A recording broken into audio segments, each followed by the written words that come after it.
All right, greetings and welcome back once again. This is Amuna Israel Solonomics 101 Lev Project Review, the episode of Harriet Tubman giving her monologue about her life. This episode was calming. You know, sometimes you can get overstimulated with all of the action and the running and the this and the that and the whole series. So I kind of appreciated this space where they were able to show you the other side of the movement or the other side of the Underground Railroad. It's a real space where these two worlds met. You have the anti-slavers conversation with the abolitionists coming together in these meetings, in these spaces, in these church houses, in these barns to strategize a way. And you actually had, as they were having the few times the audience did speak, this conversation because they had a disagreement of how to go about it. Some thought that you can go about it through policy. John Brown, thought that you had to go about it through violence. William Lord Garrison thought that you had to go about it through information.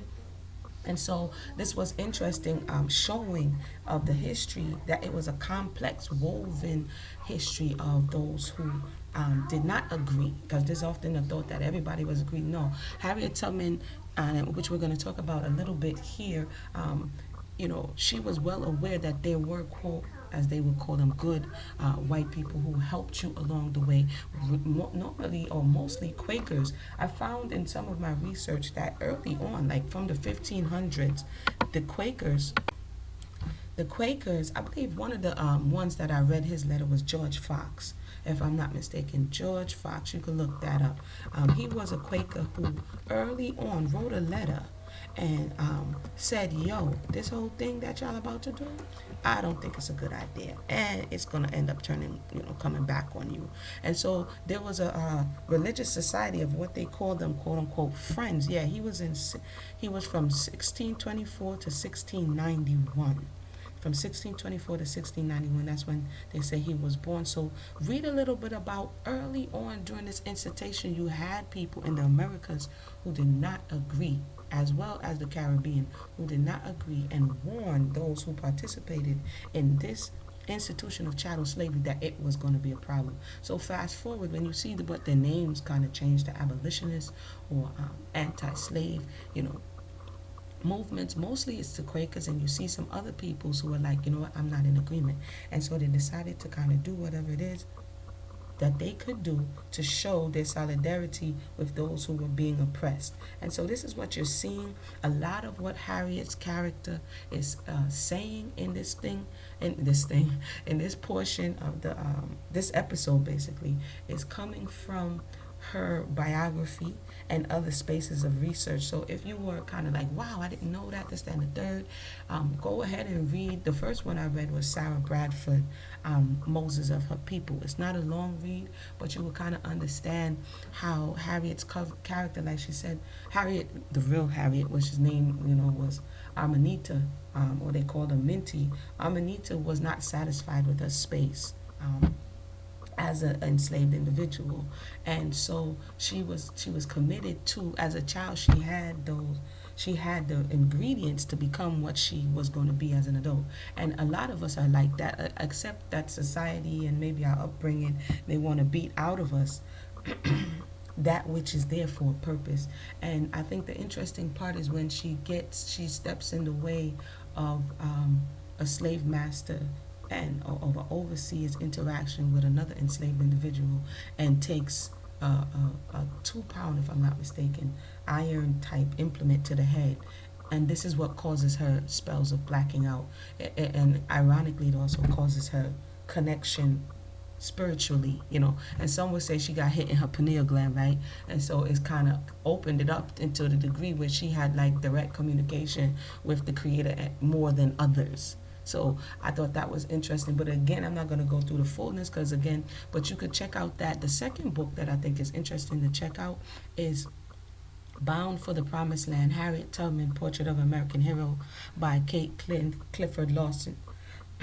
That's an interesting book to check out. And why? Because I'm going to read some Harriet Tubman myths and facts that she has on her website, harriettubmanbiography.com. She says that under further research, and I'm going to leave you with this, right? Because we all saw the episode, right? It says myths and facts. One of the myths she said there is Harriet Tubman rescued 300 people in 19 trips. According to Tubman's own words and extensive documentation on her rescue missions, we know that she rescued about 70 people, family and friends, during approximately 13 trips to Maryland. Another myth, she goes on a little bit more to see why the 300 number is not correct. But the 300 number, strangely, is written in. She's saying that the 300 number was Bradford never said Tubman gave her those numbers, but rather Bradford estimated that was about the number. So Bradford, the one who's writing Sarah Bradford, who's writing the biography, estimates 300, and so this is why this number goes on. But according to the author here, or the researcher, she's saying Harriet herself never confirmed those numbers. Harriet Tubman was born in 1820 in Bucktown, Dorchester County, Maryland. She's saying, according to most recent research and oral tradition, she was actually born in 1822, which is about a 2-year difference, on a plantation by Anthony Thomas, Broder's stepfather, located in Madison, in an area called Peters Neck in Dorchester County. In reading and researching this part of history, is not unusual for an enslaved individual not to know when they were born. The slaves, the slave masters, the masters kept extensive records, and this is why a lot of things are known. They kept, because they were running a business. So they kept extensive records on their inventory, and their inventory would be enslaved individuals as well as other products of produce that came from their farms. So they would know who was born, when they were born, but the ignorance, the darkness that shrouded the life of an enslaved individual, a lot of times they did not or were not let to know when they were born, and they would kind of have to guesstimate the time of their birth based on, and I've read a lot of interviews where they would kind of try to say, oh, when Halley's Comet came, or when it was the terrible snow or whatever, and then you would have to kind of guesstimate when and around they were born, based on the natural occurrences or the war maybe, or things that were going on in and around them. Another myth that the woman, I keep calling her the woman, why I said that, right? Amuna, that's not right. Kate Clifford Lawson is looking to dispel, is that Harriet Tubman had a $40,000 dead or alive bounty on her head.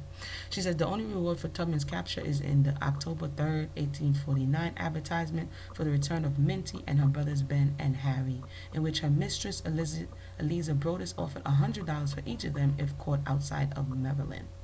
And so she's saying, according to what they were able to recover, there wasn't a $40,000 dead or alive bounty on her head. And the reason, she says, is because slave owners on the eastern shore of Maryland had no idea it was actually Minty Ross or Harriet Tubman who was helping. So she says because they didn't know who it was, she was doing this so skillfully that they were just looking. The only advertisement they saw was for a runaway, not necessarily for Harriet by name, because she names herself Harriet after she leaves, because Harriet, as she said during the show, was the name of her mother, and she took the last name of her husband, and then she names herself Harriet after her mother, and drops Armanita. Let's see here, and that's in line with a lot of people who change their names, when they awaken, or change their names when they get to freedom. I'll give you one more.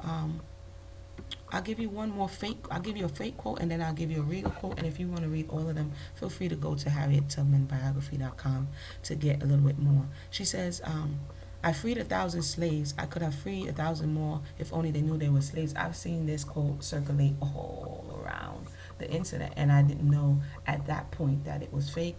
The author is saying there's no original quote for this. This quote was entirely made up and became popularized starting sometime around the 1990s. There's no documentation, no historical basis for this quote. So the next time you see that quote, question that quote.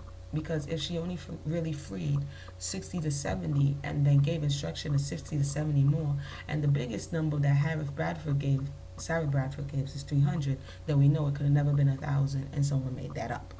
There's a lot of things that we really have to check in this space and time. That doesn't take away from those who she freed, but I guess the thought is that they didn't know they were slaves, and that you push in this thought. But if she said it, she said it. If she didn't say it, she didn't say it.